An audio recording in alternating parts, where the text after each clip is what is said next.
जी अस्सलाम वालेकुम नाज़रीन, मैं हूं तालिब सैन अपने प्रोग्राम तरक्की पसंद के साथ। MQM के तीनों धड़े आज मुत्तहद हो गए। फ़रूक सत्तार साहब, मुस्तफ़ा कमाल और खालिद मकबूल सदीकी जो हैं वो आज इकट्ठे हो गए। MQM पाकिस्तान के बैनर के नीचे तमाम धड़ों ने खालिद मकबूल सदीकी को अपना रहनुमा तस्लीम कर लिया है। MQM कैसे बनी, MQM कैसे टूटी, किसने बनाई, किसने तोड़ी, कौन जिम्मेदार और आज इकट्ठी क्यों हो रही है, ये बहुत सारे सवालात हैं। मैं इस बहस में नहीं पढ़ना चाहता कि MQM को कैसे पैदा किया गया। इस पर हम बहुत बातचीत कर चुके और आप सुनते रहते हैं, मुझसे भी बड़े बड़े लोगों की बातें सुनते रहते हैं। मैं एक नाचीज़ अदना आदमी हूँ और मेरा इल्म भी बड़ा महदूद है। और MQM कैसे टूटी, वजूहात ढकी छुपी नहीं है। और MQM का जो घिनौना किरदार रहा है पिछले तकरीबन 30 साल के अंदर, वो भी किसी से ढका छुपा नहीं है। इसके बावजूद मैं समझता हूँ कि सियासी लोगों को मिलना चाहिए, अपने इख्तलाफात हल करने चाहिए, अपनी सिमत जो है वो दुरुस्त करनी चाहिए और सियासी लोगों को इकट्ठा होना, सियासी लोगों में तहम्मुल, बुर्दबारी, चीज़ों को भुला कर आगे चलना एक अच्छी बात है। मैं MQM के इस इंज़माम को मुसीबत समझता हूँ पाकिस्तान की सियासत के लिए। और पाकिस्तान में किसी भी सियासी जमात को कॉर्नर नहीं किया जाना चाहिए, किसी भी सियासी जमात को मसनूई तरीके से मैनेज करने की कोशिश नहीं करनी चाहिए, किसी भी तबके की नुमाइंदगी को मस्ख करने की कोशिश नहीं की जानी चाहिए। इसके बड़े ख़तरनाक असरात जो हैं वो मुरतब होते हैं। MQM एक हकीकत थी, हकीकत है। MQM का एक वोट बैंक है और पाकिस्तान में मिडिल क्लास तबके की जमात है और उसके लोग बड़े पढ़े लिखे और बड़ी सियासी समझ बूझ रखते हैं। और कराची में उनका अपना एक हल्का इंतखाब है और एक बड़ा मजबूत हल्का इंतखाब है। पाकिस्तान की सियासत में अगर हम देखें तो जब जब आर्टिफिशियल तरीके से, मसनूई तरीके से बतौर ताकत चीज़ों को ख़त्म करने की कोशिश की गई तो बिगाड़ पैदा हुआ। MQM के इस इंज़माम से लोग जो हैं बहुत सारी बातें निकाल रहे हैं। एक तो कहा जा रहा है कि इस्टेब्लिशमेंट की तरफ से ये सब कुछ हो रहा है, हो रहा होगा, मैं इसको डिनाई नहीं करता। दूसरा ये कहा जा रहा है कि PTI जो है वो इससे कमज़ोर होगी, यकीनन कमज़ोर होगी। ये बात जो है मानी जा सकती है। कहीं ये मामला PTI को कट टू साइज़ करने का तो नहीं है कराची के अंदर, क्योंकि MQM के कमज़ोर होने से सबसे ज़्यादा फ़ायदा उठाया वो PTI ने उठाया है। तो ये एक दुरुस्त बात है और इससे इनकार नहीं किया जा सकता।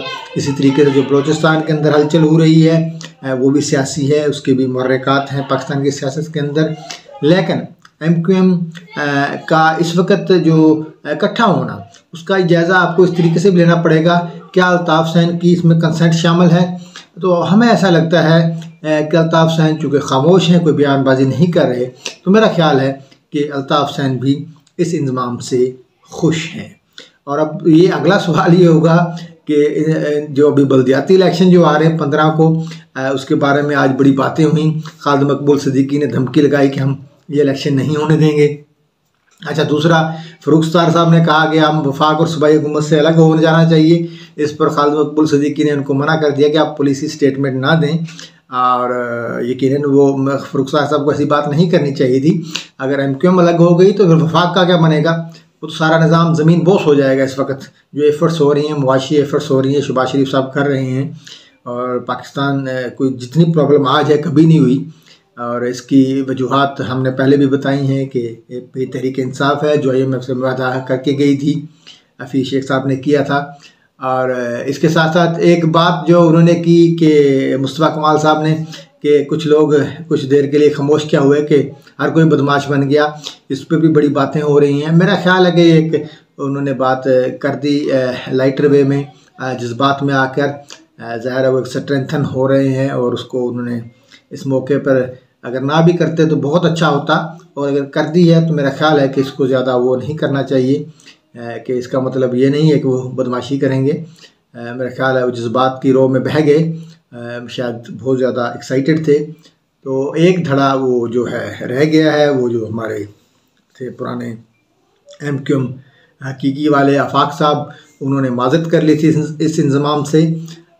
तो बहरकैफ यही है कि आगे आने वाले दिनों में कुछ होने वाला है। MQM कुछ फैसले यकीनन लेगी।